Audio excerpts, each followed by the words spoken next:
Let's talk about this. Using arrows to pin stuff to other stuff is reasonably common in films and TV, either as a demonstration of skill or even as a tactic to reduce enemy mobility.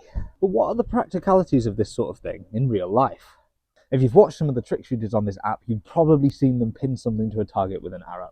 And it's an incredibly difficult shot to make, but it is doable if you're good enough, and even I've managed it in a fluke. But one of the things that filmmakers often get wrong is the way that something responds when you hit it. Because normally, when you see this done in media, the object, whether it's small like this or a full-blown human, is impaled with an arrow and then carried backwards until it stabs into the target. But while that works with something like this, most targets won't behave that way. Something like an apple is more likely to have the arrow pass straight through it than to actually be impaled. Because the problem is that arrows are designed to pierce things, not to stop when they hit them. Or something a bit tougher might not get pierced far enough to do anything. And while some of the heavier bows have a lot of power behind them, the arrows themselves still don't weigh that much compared with a person.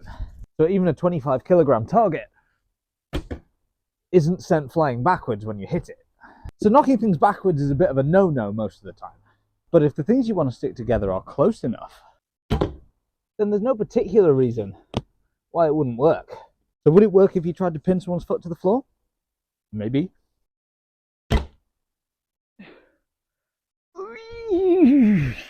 And that's not even a bladed arrow. Yeah, don't try that at home. So while that one probably works, pinning someone to a tree is probably only going to happen if they were already standing right against it. So I guess that what I'm saying is that while the Wednesday shot is in theory possible, it may not always look exactly how you'd expect.